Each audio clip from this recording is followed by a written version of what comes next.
आज हम देखेंगे chapter number 3 which is job analysis. यानी कि इसमें हम जो जॉब करते हैं, यानी कि जो एम्प्लॉयज होते हैं, वो जो जॉब करते हैं, वो जो काम करते हैं बेसिकली, उसका हम एनालिसिस करेंगे। बेसिकली इसका मतलब है स्टडी ऑफ द वर्क, यानी कि जो भी हम काम करते हैं, जो भी हम जॉब करते हैं, उसके बारे में हम स्टडी करेंगे। तो हम स्टार्ट करते हैं। Meaning of job analysis. Job analysis is a systematic study of a job to understand. अब एक सिस्टमैटिक स्टडी है हमारे जॉब की, जिसमें हम क्या देखते हैं कि हमारी ड्यूटीज एंड रिस्पॉन्सिबिलिटीज क्या है, यानी कि एक एम्प्लॉय को क्या काम करना पड़ेगा, उसकी स्किल्स एंड नॉलेज क्या है, उसको क्या अपनी जॉब में परफॉर्म करना है। अगर सपोज प्रोडक्शन डिपार्टमेंट का हमने एक बंदा सिलेक्ट किया है, तो उसकी ड्यूटीज एंड रिस्पॉन्सिबिलिटीज क्या है, उसको क्या प्रोड्यूस करना है, उसका वर्क एनवायरनमेंट क्या होगा, यानी कि जिस एनवायरनमेंट में वो काम करेगा उसकी कंडीशन कैसी होगी, एंड आउटकम। यानी कि अगर वो कुछ प्रोडक्शन करता है, सपोज एक क्लोथ ब्रांड है, ठीक है, तो अगर वो क्लोथ ब्रांड के प्रोडक्शन करता है, तो वो किस तरीके से प्रोडक्शन करेगा कि हमारा जो है वो बिजनेस और ज्यादा ग्रो हो जाए। ठीक है, तो एक जॉब एनालिसिस में हम ये सारी चीजें देखते हैं। It is the foundation for many HR process like recruitment, training, performance appraisal. अगर हमने किसी को रिक्रूट करना है, यानी कि किसी को काम पे रखना है, तो हम क्या क्या चीजें देखते हैं, हम ये सारी चीजें देखते हैं कि उसको क्या काम करना है, कैसी उसकी स्किल है, उसका काम करने का एनवायरनमेंट क्या होगा, एंड वो क्या आउटकम प्रोवाइड करेगा। अब इससे होता क्या है, जब हम जॉब एनालिसिस करते हैं तो इससे होता क्या है, इसके ऑब्जेक्टिव क्या है। इससे हमारा काम सिंप्लीफाई हो जाता है, यानी कि जो कम्प्लेक्स काम है, यानी कि अगर कोई बहुत डिफिकल्ट काम है, अगर हमें पता चल जाए कि हमारी क्या रिस्पॉन्सिबिलिटी है उस काम के लिए, तो हमारा वो जो काम है वो बहुत ज्यादा इजी हो जाएगा। राइट, अब सपोज मेरे को उन्होंने बोला है कि क्लोथिंग की प्रोडक्शन करनी है, ठीक है, अब किस टाइप के क्लोथ की प्रोडक्शन करनी है। अब कपड़े बहुत तरीके के मिलते हैं, हमारे टॉप्स होते हैं, हमारे बॉटम्स होते हैं, हमारे सूट्स होते हैं, कुर्तीज होती हैं। अब टॉप्स में भी बहुत सारी वेरिएशंस आती हैं, बॉटम्स में भी वेरिएशंस आती हैं, सूट्स में भी वेरिएशंस आती हैं, कुर्तीज में भी वेरिएशंस आती है।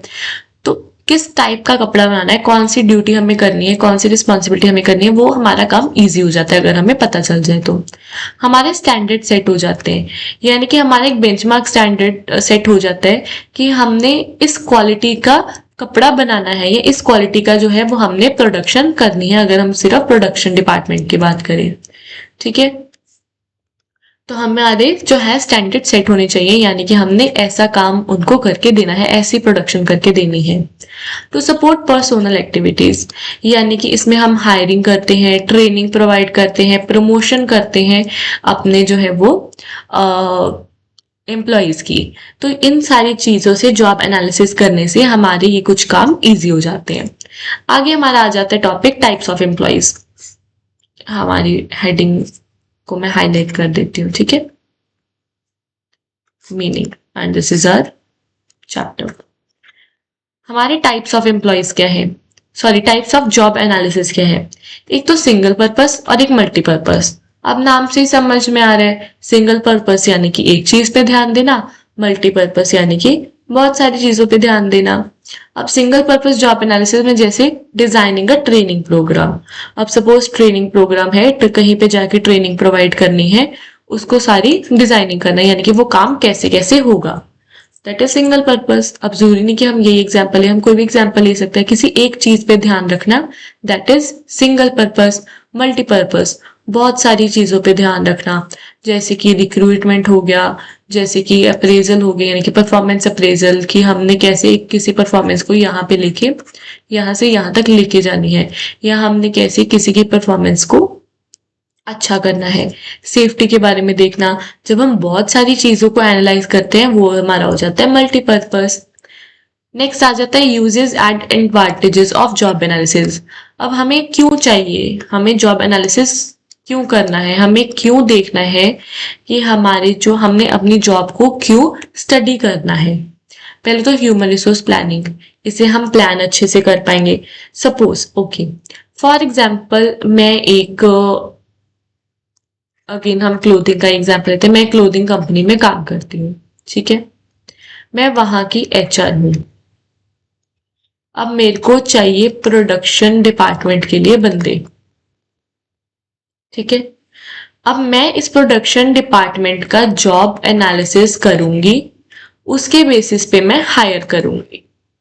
मैं कंपनी में काम कर रही हूँ, मैं एक एचआर हूँ, एचआर मैनेजर हूँ, ठीक है, जो कि बंदों को एम्प्लॉय करती है, यानी कि हायर करती है। तो मेरे को बेसिकली चाहिए प्रोडक्शन डिपार्टमेंट के लिए एम्प्लॉयज। तो मैं जॉब एनालिसिस करके क्या क्या मेरे को फायदे हो सकते हैं। पहला तो मैं प्लान कर सकती हूँ कि मेरे को कितने बंदों की जरूरत है, फिर मेरे को क्या स्किल्स एंड क्या क्वालिफिकेशंस की रिक्वायरमेंट है मैं वो भी बता सकती हूँ। फिर मैं प्लेसमेंट एंड ओरिएंटेशन करूंगी, यानी कि मैं एम्प्लॉयज को गाइड भी कर सकती हूँ एंड उनको उनके रूल्स एंड रिस्पॉन्सिबिलिटीज भी बता सकती हूँ कि आपको प्रोडक्शन डिपार्टमेंट में जाने के लिए ये चीजें आनी चाहिए। फिर मैं उनकी काउंसलिंग भी कर सकती हूँ, उनको बता सकती हूँ कि कैसे कौन सी एरियाज में जो है हमें इम्प्रूवमेंट चाहिए। मैं उनकी सेफ्टी का भी ध्यान रखूंगी, मैं उनकी अगर वो काम करते करते थक जाए तो मैं उन चीज़ों का भी ध्यान रखूंगी कि मैं उनको प्रॉपर रेस्ट प्रोवाइड करूँ। फिर मैं उनकी परफॉर्मेंस को भी इवेलुएट करूंगी कि अगर मैंने उनको बोला था कि हमें अपनी कंपनी को यहाँ से यहाँ तक लेके जाना है, तो क्या वो मेरी कंपनी को ग्रो करने में हेल्पफुल हुए, क्या उन्होंने मेरा जो है वो बेंचमार्क जो मैंने सेट करके दिया था उनको कि हमें अपनी कंपनी को यहाँ तक लेके जाना है वो उन्होंने अचीव किया, मैं वो भी देखूंगी। फिर मैं जॉब डिजाइन एंड रीडिजाइन भी करूंगी, यानी कि जिससे हमारे एम्प्लॉयज को हेल्पफुल मिले, यानी कि वो अपना काम और इजीली कर पाए। मैं उनके लिए जॉब रीडिजाइन भी कर सकती हूँ, यानी कि उनका काम इजी करने के लिए कुछ चेंजेस भी कर सकती हूँ। फिर मैं जॉब को इवेलुएट करूंगी, मैं वेज डिटर्मिनेशन करूंगी, मैं देखूंगी कि क्या ये जो मैंने प्रोडक्शन डिपार्टमेंट का काम है इसके लिए क्या मेरे को पैसे उनको देने चाहिए, तो मैं वो भी देखूंगी। फिर अगर कोई बाई चांस लड़ाइयाँ हो जाती है तो मैं वो डिस्प्यूट्स भी देखूंगी। बीइंग अ एचआर मैनेजर मैं ये सारे काम करूंगी अगर मैं जॉब एनालिसिस करूंगी। तो बेसिकली क्या पॉइंट है कि मैं कंपनी में एचआर मैनेजर हूँ, मेरे को एम्प्लॉयज रखने प्रोडक्शन डिपार्टमेंट के लिए, तो मैं उस प्रोडक्शन डिपार्टमेंट के सारे काम को एनालाइज करके ये फायदे मेरे को हो सकते हैं। नेक्स्ट आ जाता है प्रोसेस ऑफ जॉब एनालिसिस। ये सारी चीजें बहुत ज्यादा सिंपल है, वेरी इजी एंड लाइक हम इनको एकदम सेकंड्स में अंडरस्टैंड कर सकते हैं, इतना इजी सब्जेक्ट है अगर आप ऑब्वियसली ध्यान से सुनोगे तो, राइट। फिर आ जाता है हमारा प्रोसेस ऑफ जॉब एनालिसिस। अब हम कैसे, क्या प्रोसेस है इसका। बेसिकली इसका प्रोसेस में 7 स्टेप्स हैं, ठीक है, हम वो देखते हैं। पहला आ जाता है आइडेंटिफाई पर्पस, यानी कि पहले हम जॉब एनालिसिस क्यों हो रही है हम वो सोचेंगे, क्योंकि हमने बंदों को, अब मैं एचआर मैनेजर हूँ, मैं क्यों जॉब एनालिसिस कर रही हूँ, क्योंकि ऑब्वियसली मेरे को बंदों को हायर करना है, मेरे को उनकी परफॉर्मेंस चेक करनी है, मेरे को उनके लिए काम रीडिजाइन करना है, काम इजी करना है, इसलिए तो मैं पहले प्रोसेस को, पर्पस को आइडेंटिफाई करूंगी कि मैं जॉब एनालिसिस कर क्यों रही हूँ, मेरे को क्या पड़ी है, मैं तो एचआर मैनेजर हूँ, मेरे को प्रोडक्शन डिपार्टमेंट के बारे में क्यों जानना है, क्योंकि मेरे को एम्प्लॉयज हायर करने हैं, तो इसलिए मुझे जॉब एनालिसिस करना है। अब ये एनालिसिस कौन करेगा, ऑब्वियसली एचआर प्रोफेशनल्स, यानी कि एचआर मैनेजर या सुपरवाइजर्स भी कर सकते हैं या एक्सटर्नल एक्सपर्ट्स भी कर सकते हैं, ठीक है। अब मैं कैसे एनालिसिस करूंगी, पहले तो मैं क्वेश्चनरी मेथड, यानी कि एक जो है वो फॉर्म होता है, फॉर्म को फिल करूंगी, ठीक है।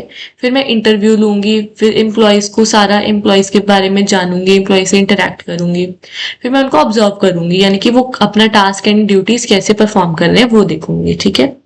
फिर मैं उनके बारे में डाटा कलेक्ट करूंगी, यानी कि मैं सारा जॉब के रिगार्डिंग भी डाटा कलेक्ट करूंगी, मैं एम्प्लॉयज के रिगार्डिंग भी डाटा कलेक्ट करूंगी, मैं सारी रेलिवेंट इन्फॉर्मेशन उठा लूंगी। फिर मैं एक डॉक्यूमेंट तैयार करूंगी जिसमें सारी चीजें रिकॉर्ड होंगी। फिर मैं वेरिफिकेशन एंड रिव्यू करूंगी, यानी कि कंफर्म करूंगी accuracy with the employees and supervisors, यानी कि मैं ये कंफर्म करूंगी कि क्या मैंने जो इन्फॉर्मेशन लिखी है अपने डॉक्यूमेंट में क्या वो सही है, चाहे वो एम्प्लॉयज के बारे में हो चाहे वो काम के बारे में हो। फिर मैं उस डेवलप करूंगी जॉब डिस्क्रिप्शन को, यानी कि जॉब डिस्क्रिप्शन एंड स्पेसिफिकेशन को लिखूंगी वहां पे, यानी कि मैं वो जो कलेक्टेड डाटा है और जो टूल्स हैं उनको टूल्स में, सॉरी उस डाटा को मैं एचआर टूल्स में कन्वर्ट कर दूंगी, जिससे फिर मैं आगे बंदे जो है वो, एम्प्लॉय जो है वो हायर कर पाऊँ। मैं दोबारा से बता देती हूँ। इस प्रोसेस में क्या होगा, अब सपोज मैं एचआर मैनेजर हूँ, मेरे को जॉब एनालिसिस करना है, तो मैं फिर कैसे करूंगी? पहले तो मैं सोचूंगी कि मैं कर क्यों रही हूँ। मैं इसलिए कर रही हूँ क्योंकि मेरे को एम्प्लॉयज को हायर करना है। फिर मैं कैसे करूंगी, और यानी कि सॉरी, कौन कौन कर सकते हैं? मैं एज अ एचआर मैनेजर कर सकती हूँ, हमारे सुपरवाइजर्स कर सकते हैं, और हमारे एक्सटर्नल एक्सपर्ट्स भी कर सकते हैं। अब मैं कैसे करूंगी? पहले तो मैं एक फॉर्म फिल करवाऊंगी, फिर मैं इंटरव्यू लूंगी, और फिर मैं ऑब्जर्व करूंगी एम्प्लॉयज को। उसके बाद मैं सारा डाटा कलेक्ट करूंगी। मैं एक प्रॉपर डॉक्यूमेंट प्रिपेयर करूंगी जिसमें ये सारी चीजें लिखी होंगी, एम्प्लॉयज के बारे में भी और जॉब के बारे में भी। फिर मैं वो एक बार ही रीचेक करवा लूंगी, एंड देन मैं वो डिस्क्रिप्शन जो है, वो फाइल जो है, वो डॉक्यूमेंट जो है, वो फाइनलाइज कर दूंगी। तो ये था मेरा सारा प्रोसेस ऑफ जॉब एनालिसिस। अब इसके मेथड्स क्या है? हमने क्वेश्चनरी मेथड देख लिया, यानी कि जिसमें हम फॉर्म फिल करवाते हैं। ये एकदम कॉस्ट इफेक्टिव होता है, फॉर्म कितने का ही आ जाएगा, इसमें ज्यादा पैसे तो लगेंगे नहीं, और ये स्टैंडर्डाइज हो सकते हैं, यानी कि हम सबसे ये करवा सकते हैं। फिर मैं इंटरव्यू लूंगी, ये मेरे को और ज्यादा चीजें बारे बताएगा एम्प्लॉयज के बारे में, पर ये थोड़ा टाइम कंज्यूमिंग हो सकता है, इसमें थोड़ा टाइम जा सकते हैं। फिर ऑब्जर्वेशन मेथड, यानी कि मैं एम्प्लॉयज को बीइंग एचआर मैनेजर, अब मैं एचआर मैनेजर हूँ, मैंने उसके बेसिस पे ये सारी चीजें देखनी है, सारे मेथड्स हमने जानने हैं, ठीक है। फिर मैं ऑब्जर्वेशन मेथड करूंगी, यानी कि मैं सारे एम्प्लॉयज को ऑब्जर्व करूंगी कि कोई क्या क्या कर रहा है, कैसे कर रहा है, कैसे अपना काम कर रहा है, कैसे अपनी ड्यूटीज परफॉर्म कर रहा है। देन हम कंप्यूटराइज जॉब एनालिसिस करेंगे, यानी कि फिर वो कंप्यूटर करेगा जॉब की सारी एनालिसिस। फिर एक चेकलिस्ट प्रिपेयर होगी जिसमें सारी ड्यूटीज, टास्क, एम्प्लॉयज के बारे में, सुपरवाइजर्स के बारे में, सब चीजों के बारे में लिखा जाएगा। फिर एक कॉन्फ्रेंस होगी, यानी कि जो एक्सपर्ट्स हैं वो जॉब रोल के बारे में इंफॉर्मेशन को गैदर करेंगे, यानी कि वो इंफॉर्मेशन सारी बताएंगे। फॉर एग्जाम्पल प्रोडक्शन डिपार्टमेंट के लिए मैं हायर कर रही हूँ, ठीक है, तो इसके जॉब एनालिसिस के लिए इसके जो एक्सपर्ट हैं प्रोडक्शन के लिए, एक्सपर्ट्स सारी चीजें बताएंगे। फिर एक क्रिटिकल इंसिडेंट होगा, यानी कि की इवेंट्स पे फोकस किया जाएगा, यानी कि जॉब का आउटकम क्या है। अगर मैं प्रोडक्शन डिपार्टमेंट में काम कर रही हूँ तो मेरा आउटकम क्या है, मेरे को क्या ऐसा नया प्रोडक्ट लेके आना है कि वो मेरा बिक जाए। डेरीज एंड लॉग रिकॉर्ड्स, यानी कि मैं डेली रिकॉर्ड करूंगी सारे टास्क को, एंड फिर उसको एनालाइज करूंगी। फिर मैं कंबाइन कर दूंगी, यानी कि मल्टीपल मेथड्स को कंबाइन करके मैं एक बेटर एक्यूरेट जो है वो एक डॉक्यूमेंट प्रोवाइड करूंगी जिसमें से मैं जॉब एनालिसिस कर सकती हूँ। सो ये सारे मेरे कुछ तरीके हैं जिनसे मैं जॉब को एनालिसिस कर सकती हूँ, कि मेरे को मेरी जो जॉब है उसको मैं अच्छे से स्ट्रक्चर के साथ रीड कर सकती हूँ, समझ सकती हूँ। आगे आ जाता है जॉब डिस्क्रिप्शन, यानी कि हमारी जो जॉब है उसकी डिस्क्रिप्शन क्या है वो मैं कैसे बताऊंगी। यानी कि एक फॉर्मल एक डॉक्यूमेंट होता है जिसमें सारी चीजें जॉब के बारे में बताई जाती हैं, duties, responsibilities, working conditions, relationships employees के साथ या रिपोर्टिंग रिलेशनशिप्स, ये सारी चीजें जॉब के रिगार्डिंग जो भी चीजें हैं वो यहाँ पे बताई जाती हैं। अब कौन कौन सी चीजें हम ये डिटेल में देखते हैं। पहले तो जॉब का टाइटल, कहाँ पे है, कौन से डिपार्टमेंट में काम करना है, कितने घंटे काम करना है, कंपनी की सारी डिटेल्स, रिपोर्ट किसको करना है, यानी कि अगर मैं एम्प्लॉय हूँ, मैं काम कर रही हूँ, मेरे को सीधा ओनर को रिपोर्ट करना है या मैनेजर को रिपोर्ट करना है या सुपरवाइजर को रिपोर्ट करना है। मेरे काम का पर्पस क्या है, मैं जो जॉब कर रही हूँ उसका क्या पर्पस है, वो क्यों कर रही हूँ मैं। फिर ड्यूटीज एंड रिस्पॉन्सिबिलिटीज देखेंगे, यानी कि उस डॉक्यूमेंट में ये सारी चीजें लिखी होंगी बेसिकली, ठीक है। मेरे को क्या काम करना पड़ेगा, मेरी वर्किंग कंडीशंस क्या होंगी, मेरी सैलरी कितनी मिलेगी मेरे को, मेरा जो टीम है वो कितनी बड़ी होगी, मिनिमम एजुकेशन मेरे को क्या चाहिए, कौन सी स्किल्स चाहिए। फिर कॉम्पिटेंसीज रिक्वायर्ड, यानी कि कौन सी ऐसी नॉलेज चाहिए मेरे को कि मैं सबसे अलग काम कर सकूं। ट्रेनिंग रिक्वायरमेंट, यानी कि मेरे को ट्रेनिंग कितनी चाहिए। फिर मेरे को प्रमोशन अपॉर्चुनिटीज, यानी कि मेरा क्या करियर में या इन फ्यूचर में मेरी प्रमोशन होने के चांसेस हैं या नहीं है। प्रायर एक्सपीरियंस, और मेरा पिछला एक्सपीरियंस काउंट होगा या नहीं। सो ये सारी चीजें आ जाती है हमारी जॉब डिस्क्रिप्शन में। अब ये बहुत कॉमन सी चीजें हैं, अब अगर आपको लगता है कि ये सारी चीजें एक्सप्लेन करने की जरूरत है तो नहीं। अब आप खुद पे लेके देखो कि अगर आपने कहीं पे काम लेने जाना है एज एन एम्प्लॉय, तो आप क्या क्या सारी चीजें मेंशन करोगे, आप यही सारी चीजें पूछोगे, बताओगे। तो ये जस्ट एक बहुत सारी कॉमन सी चीजें हैं और ये बहुत कॉमन से चैप्टर्स आएंगे इस सब्जेक्ट में। ये एक सब्जेक्ट बहुत ज्यादा इजी सब्जेक्ट है अगर आपको ह्यूमन रिसोर्स का मतलब समझ में आ गया। एम्प्लॉयज के रिगार्डिंग जितनी भी सारी बातें होंगी वो सारी इस चैप्टर में होंगी, ठीक है। आगे आ जाता है यूजेस। अब इसका काम क्या है जॉब डिस्क्रिप्शन का। पहले तो काम एकदम इजी समझना हो जाता है, एम्प्लॉयज को ज्यादा डिफिकल्टी नहीं होती काम करने में। वेज स्ट्रक्चर हमने पहले ही मेंशन कर दिया कि हमारी क्या सैलरी वगैरह होगी। रिक्रूटमेंट एंड ट्रेनिंग के बारे में भी सब कुछ मेंशन है कि मेरे को कब रखेंगे, कितनी मेरी एजुकेशन होनी चाहिए, कितनी क्वालिफिकेशन होनी चाहिए मेरी जॉब के लिए। फिर बाद में ट्रेनिंग कैसे प्रोवाइड होगा। फिर act as reference during performance appraisal, यानी कि जब आप मेरी परफॉर्मेंस देखेंगे कि मेरी परफॉर्मेंस यहाँ से यहाँ तक आई है, वो आई है या नहीं आई है, अच्छी आई है, बुरी आई है, कैसे आई है, ये सारी चीजें बताना। सो ये था हमारा यूजेस ऑफ जॉब डिस्क्रिप्शन। ये हमारा हो गया एक टॉपिक, जॉब डिस्क्रिप्शन। अब आ जाता है जॉब स्पेसिफिकेशन। अब स्पेसिफिकेशंस बतानी है इसमें, यानी कि इसमें क्या है, इसमें होगा job specification defines the qualification, skill, personal attributes needed to perform a job successfully. अब मैं कहीं पे भी काम लेने जाती हूँ।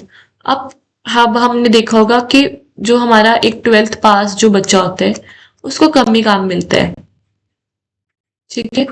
तो मेरी जॉब की स्पेसिफिकेशन है कि मेरे को ग्रेजुएटेड बंदा चाहिए, मेरे को एक स्किल्ड लेबर चाहिए, स्किल्ड पर्सन चाहिए जिसको मेरे रिलेटेड काम आता हो। और उसके पर्सनल एट्रीब्यूट्स, यानी कि वो पर्सनली वो पर्सन कैसा है, उसके मेंटल, फिजिकल, इमोशनल सारी चीजें जो है वो पता होनी चाहिए। तो ये आ जाता है जॉब स्पेसिफिकेशन में।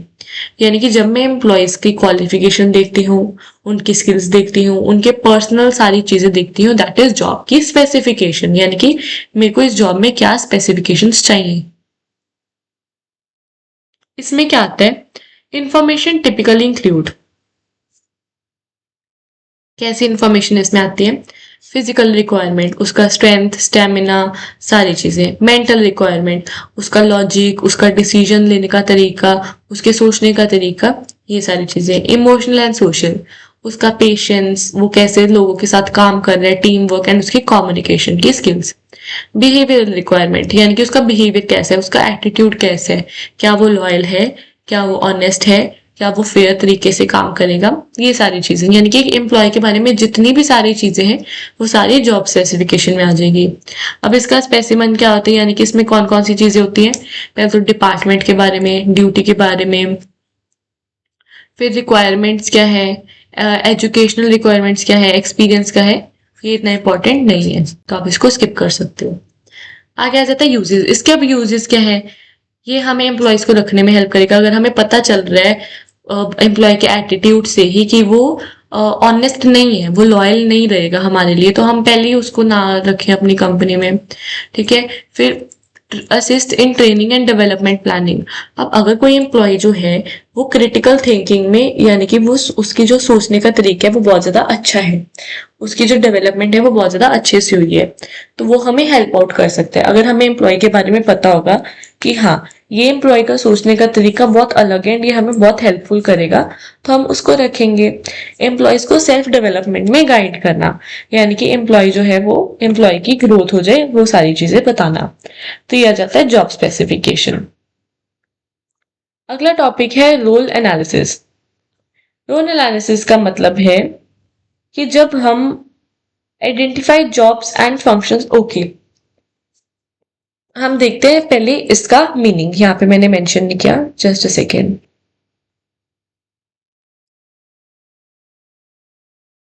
रोल एनालिसिस का मतलब है it is use to help employees get a better grasp on their roles in organization. अब रोल को एनालिसिस करना, एक होता है जॉब एनालिसिस, एक होता है रोल एनालिसिस। रोल एनालिसिस भी मतलब जो भी उनका रोल है किसी काम में उसको अच्छे से समझना, सो दैट वो अपने रोल में एक्सपर्ट हो जाए, ठीक है। अब कोई भी एक डिपार्टमेंट का बंदा है, ठीक है। अब सेल्स डिपार्टमेंट में बहुत सारी चीजें होती हैं, ठीक है। एक तो हमने ऑनलाइन सेल करनी होती है, एक हमने ऑफलाइन सेल करनी होती है, ठीक है।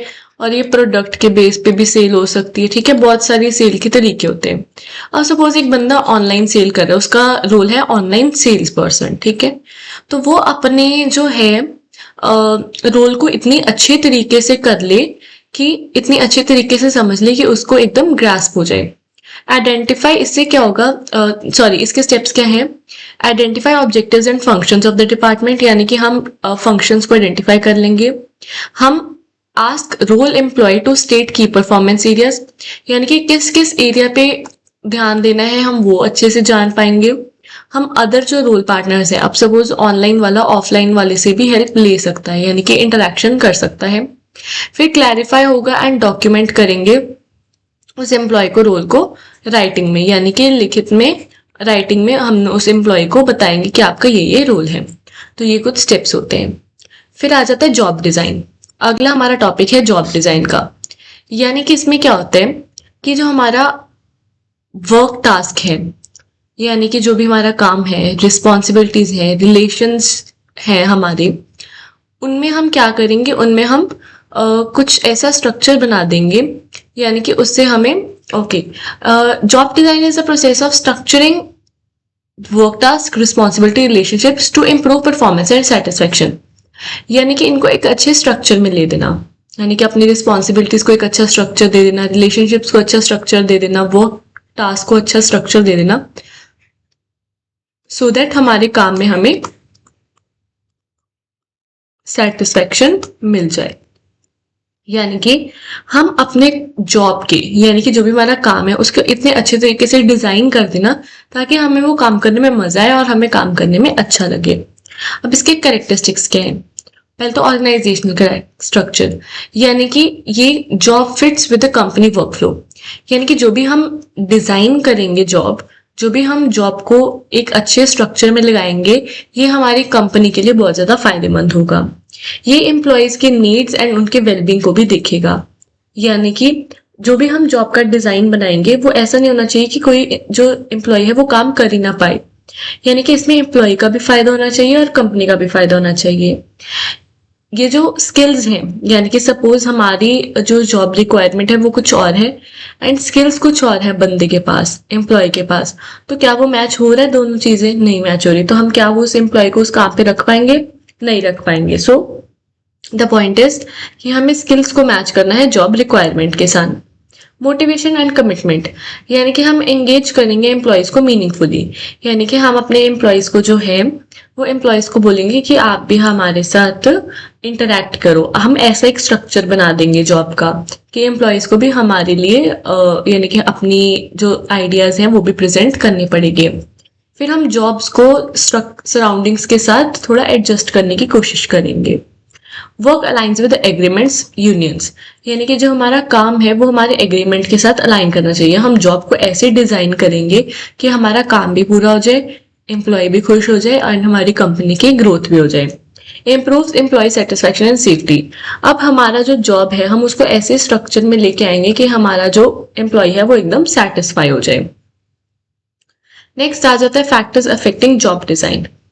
अब कुछ फैक्टर्स होते हैं जो जॉब डिजाइन में हमें देखने पड़ते हैं। पहले तो ऑर्गेनाइजेशनल फैक्टर्स, यानी कि ऑर्गेनाइजेशन को, यानी कि हमें ऑर्गेनाइजेशन को समझना पड़ेगा, हमें अपनी कंपनी को समझना पड़ेगा कि हमारी कंपनी कैसी है और उसके रिलेटेड हम कैसा जॉब का स्ट्रक्चर बना सकते हैं।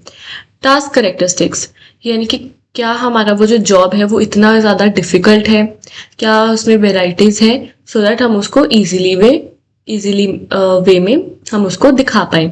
इकोनॉमिक्स, यानी कि physical setup of the work environment, यानी कि हम ऐसा उसको एनवायरनमेंट दे देंगे उस जॉब में कि जो एम्प्लॉय है वो खुशी खुशी काम करेगा।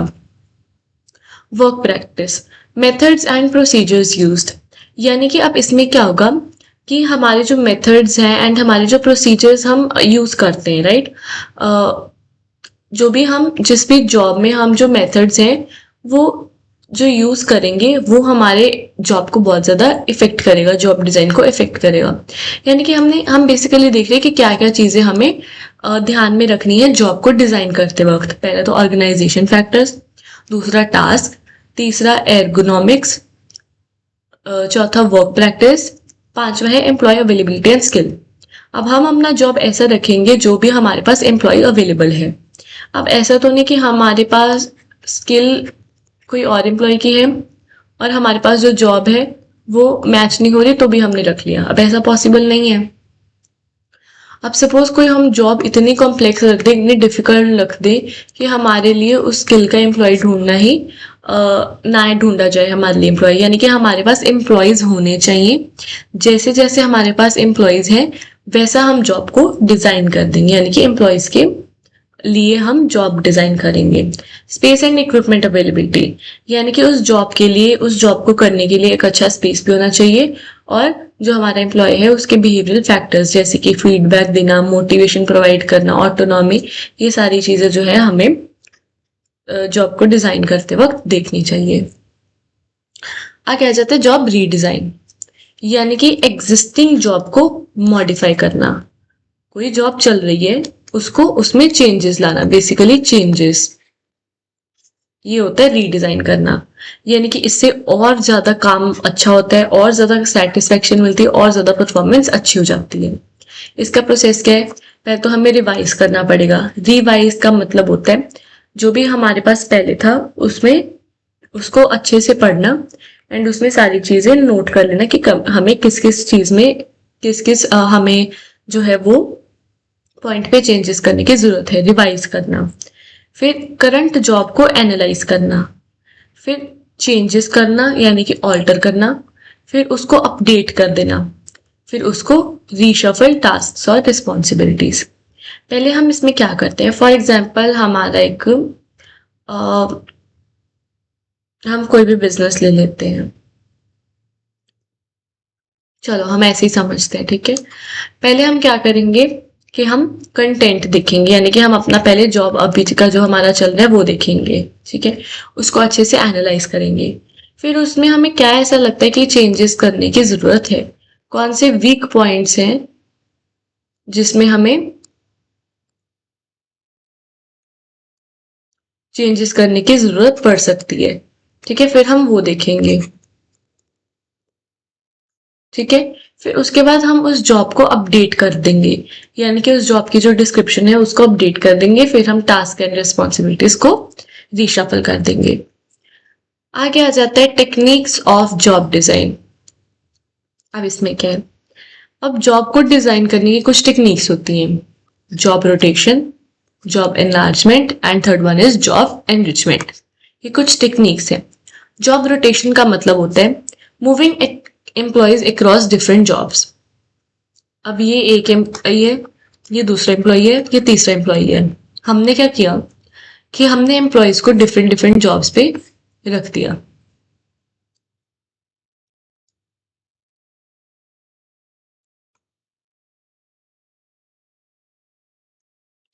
हमने इसकी जॉब इसके साथ एक्सचेंज कर दी, इसकी जॉब इसके साथ एक्सचेंज कर दी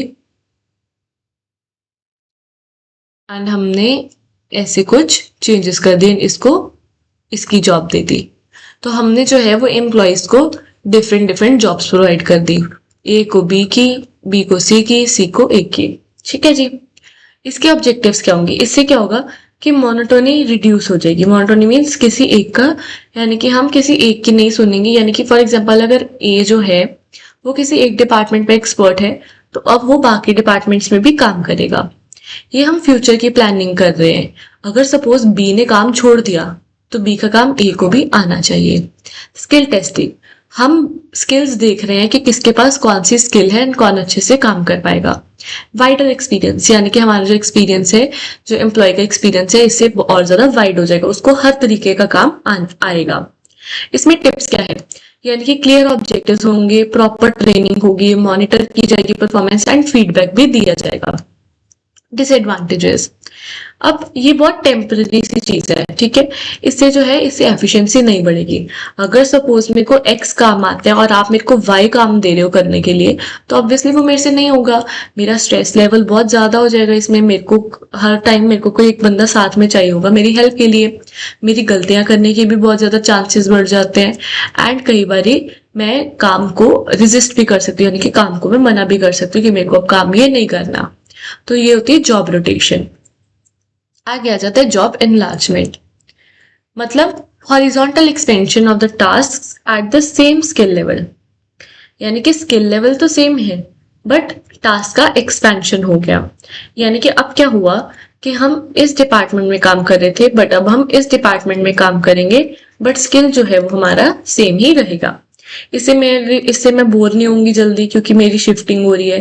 मेरे को सेटिस्फेक्शन होगी कि हाँ मेरा काम जो है वो चेंज होता जा रहा है। एक काम से बंदा बहुत बोर हो जाता है। अब इसमें मेरा टैलेंट भी, अब मेरे पास सपोज मेरे पास बहुत सारी चीजें हैं, मैं बहुत टैलेंटेड हूँ, तो मेरा वो टैलेंट यूज होगा। इसके एडवांटेजेस क्या है? पहले तो प्रोडक्टिविटी आएगी, यानी कि हमारी कंपनी का जो काम है वो और अच्छे तरीके से हो जाएगा। यानी कि अब सपोज मेरे को जो है, पहले मैं इस काम में बोर होती थी, अब सपोज मैं कपड़े बनाती थी, ठीक है, ये टी शर्ट्स का डिपार्टमेंट था, ये पैंट्स का डिपार्टमेंट था। अब इसमें तो पॉइंट इज कि स्किल तो सेम ही है, बनाने तो कपड़े ही है। अब क्या हुआ कि है दोनों अलग अलग चीजें बट प्रोडक्शन तो हमें कपड़ों की करनी है ना। तो हम क्या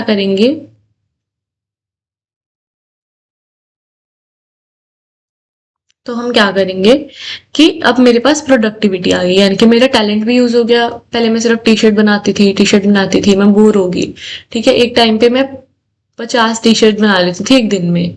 अब मैं सिर्फ 20 टी शर्ट्स बना पाती हूँ एक दिन में, मैं बोर हो गई, ठीक है। अब मेरे को पेंट के डिपार्टमेंट में डाला गया तो मैं एकदम एक्साइटेड हो गई कि वाह अब पेंट बनाएंगे। अब मैं 50 पेंट बना देती हूँ दिन में, ठीक है। तो इससे मेरी प्रोडक्टिविटी और ज्यादा होगी, इससे मेरे को वेराइटी मिली, इससे मेरा मोरल बूस्ट हुआ, मेरे को मोटिवेशन मिली कि हाँ मेरे को एक ही काम में नहीं रखा, मेरे को काम स्विच करके दे रहे हैं, एंड मेरी जो मोनोटोनी है वो कम हो गई।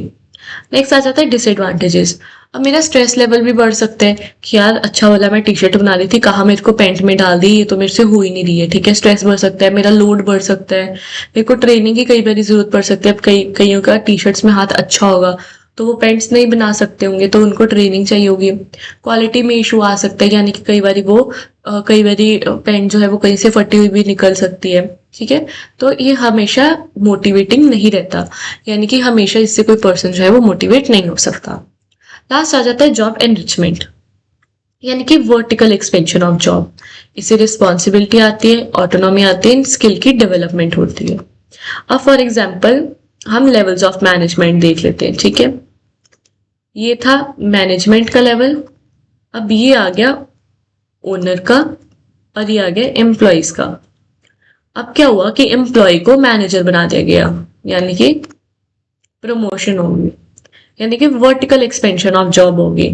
अब इससे क्या हुआ, डाइवर्सिटी बढ़ गई, स्किल बढ़ गई, डिसीजन लेने की मेरे पास फ्रीडम आ गई क्योंकि अब मैं मैनेजर हूं, और मेरी पर्सनल डेवलपमेंट भी होगी, यानी कि मेरी प्रमोशन होगी, मेरी ग्रोथ हो गई, ठीक है। इसके एडवांटेजेस क्या है, मेरे को मोटिवेशन मिली, अरे वाह अच्छा काम करने से प्रमोशन मिलती है, बाकी जो लोग हैं, बाकी जो एम्प्लॉयज है वो भी फिर अच्छा काम करेंगे, इससे परफॉर्मेंस और ज्यादा अच्छी हो जाएगी। सेटिस्फेक्शन मिलेगी मुझे कि अरे मैं एक टाइम पे एम्प्लॉय थी, अब मैं मैनेजमेंट का पार्ट हूँ, मेरी अपनी ग्रोथ हुई, मेरे को अचीवमेंट मिली। अब इससे कई बार स्ट्रेस भी आ सकता है कि यार मेरे पास ऊपर रिस्पॉन्सिबिलिटी ज्यादा आ गई, मेरे को कई बार मैनेजमेंट की ट्रेनिंग भी चाहिए हो सकती है, ये मेरे लिए कुछ डिफिकल्ट कॉम्प्लेक्स भी हो सकती है चीजें। अच्छा वाला मैं सोच सकती हूँ यार अच्छा वाला कपड़े बना रही थी, अब क्या मेरे को सबको मैनेज भी करना पड़ेगा, ठीक है। कई बार मैं रोल मेरे लिए जो है वो सूटेबल नहीं हो सकता, राइट। तो ये सारे कुछ डिसएडवांटेजेस आ सकते हैं। जॉब एनरिचमेंट यानी कि पोजीशन वर्टिकली चेंज होना, जॉब एनलार्जमेंट मीन्स हॉरिजॉन्टली, यानी कि सेम स्किल पे काम करना। जैसे मैंने आपको टी शर्ट और पेंट की एग्जांपल थी, ये है तो दोनों प्रोडक्शन की। और जॉब रोटेशन मीन्स एक दूसरे के साथ जॉब रोटेट करते रहना। तो ये कुछ जो है इसको हम बोलते हैं बेसिकली जॉब डिजाइन करना, यानी कि जॉब के तरीकों को बदल देना। So I hope this chapter is clear to you. इसमें सारा हमने जॉब के रिगार्डिंग बात की, यानी कि एक जॉब जो है वो जॉब को कैसे हमने एनालाइज करना है, सो दैट हमारा जो काम है, हमारी जो कंपनी के एम्प्लॉयज है अच्छे से काम कर पाए एंड उनको सेटिस्फेक्शन और ज्यादा मिले। So I hope this chapter is clear to you. In the next lecture we will be doing the next chapter. Thank you.